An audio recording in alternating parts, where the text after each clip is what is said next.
तो इस हफ्ते बहुत कुछ हुआ है देश दुनिया में, इन सबको इस वीडियो में कवर करेंगे। इस हफ्ते एशिया के काफी सारे कंट्रीज ऑलमोस्ट पानी में डूबे हुए थे। इसमें Indonesia, Sri Lanka, south east Asia के कुछ हिस्से जबरदस्त बारिश के चलते आधा से ज्यादा शहर पानी के अंदर डूब गया और इसमें लैंडस्लाइड्स, रास्ते टूटना, फ्लाइट को डिले होना, ये सब चीजें शामिल थी और काफी सारे फैमिलीज को शिफ्ट करना पड़ा एंड बहुत सारे लोगों की जान चली गई। और ये क्लियर रिमाइंडर है कि हम लोग नीचे के साथ कुछ छेड़छाड़ करेंगे तो हमें उसका हर्जाना भुगतना पड़ेगा। आगे बढ़ते बात करते यूक्रेन वॉर्स के बारे में, जहाँ पे रशिया यूक्रेन के कॉन्फ्लिक्ट में नया अपडेट आया है। कुछ डिप्लोमेट बैक चैनल्स के थ्रू बातें कर रहे हैं, लेकिन ग्राउंड लेवल पे अभी भी कोई चेंजेस नहीं आया है। अभी भी युद्ध वहां पे चल रहा है, मिसाइल्स छोड़ी जा रही है, ड्रोन से हमला किया जा रहा है एंड लोगों की जान जा रही है। और इन सब में बड़ी बात यह है कि दोनों ही देश बैकडोर्स में बात का ऑप्शन रखे हैं, लेकिन इसका इम्पैक्ट ग्राउंड लेवल पे कुछ दिख नहीं रहा है हम लोग को। युद्ध चलता ही जा रहा है। अब युद्ध की बात होगी तो बात करते हैं मिडिल ईस्टर्न में चल रहे युद्ध के बारे में। और अभी इजराइल और हिजबुल्लाह का जो टेंशन है वो भी पीक पर चल रहा है। इजराइल ने बीरूट में बैठे हिजबुल्लाह के टॉप लीडर्स को टारगेट करते हुए बहुत ही हाई प्रिसीजन स्ट्राइक्स किए हैं एंड इसके चलते लेबनान रीजन में इंस्टेबिलिटी बढ़ चुकी है। ऊपर से इजराइल के ऊपर जो पैलेस्टीन के डिटेनीज है उसको लेके भी बहुत ज्यादा क्रिटिसिज्म झेलना पड़ रहा है वर्ल्ड वाइड। अब आगे बढ़ते हैं, बात करते हैं इंडिया के इलेक्टोरल रोल के बारे में। तो अभी पार्लियामेंट का विंटर सेशन चल रहा है और ये कुछ ज्यादा ही चार्ज सेशन लग रहा है इस बार। ऑपोजिशन ने इलेक्टोरल रोल के स्पेशल इंटेंसिव रिवीजन पर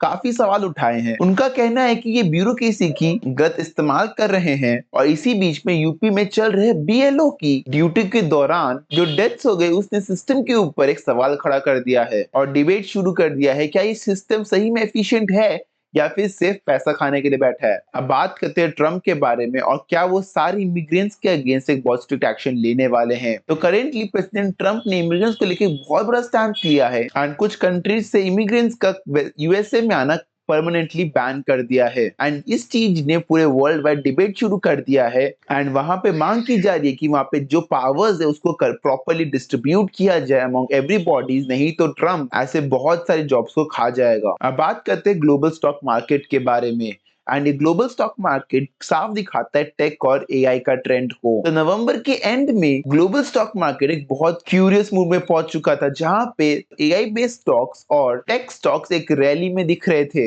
एक्सपर्ट्स का मानना है कि ये रैली सिर्फ इन्वेस्टर्स का पैसा लेने के लिए बनाया गया था और रैली के चलते कंपनीज का वैल्यूएशन हाई हो सके और इन्वेस्टर्स ज्यादा पैसा दे सके। एआई का हाइप स्काई रॉकेट चल रहा है, लेकिन एआई के साथ जो इनकम आ रहा है वो स्काई रॉकेट नहीं हो रहा है और कुछ कंपनीज प्रॉफिट के बिना काम कर रही है और कुछ कंपनीज में ना बराबर प्रॉफिट हो रहा है, सब बराबर प्रॉफिट कर भी नहीं रहे हैं। बात करते हैं इंडिया के टेक और उसके यूपीआई ग्रोथ के बारे में। यूपीआई का ग्रोथ में फेस्टिव सीजन के बाद एक डिक्लाइन देखने को मिला है, जिसके बावजूद यूपीआई का ग्रोथ ईयर ऑन ईयर 30% से ज्यादा का है। इसका मतलब यही है कि इंडिया अभी भी डिजिटल पेमेंट के अंदर बहुत आगे लीड कर रहा है और इसी महीने स्टार्टअप्स को 3 गुना से ज्यादा का फंडिंग भी मिला है, जो क्लियर साइन दिखाता है कि इन्वेस्टर्स को वापस इंडियन मार्केट पर ट्रस्ट बिल्ड हो रहा है। अब बात करते हैं इंडियन टेक जायंट्स जैसे टीसीएस, विप्रो, एचसीएल टेक के बारे में, जिसने यूरोप और यूएस क्लाइंट्स के साथ एक multi year AI plus cloud deals को साइन किया है, जो स्पेशली एजेंटिक एआई सॉल्यूशंस को बहुत ज्यादा स्पॉटलाइट में लाता है और साफ दिखाता है कि इंडिया को दुनिया का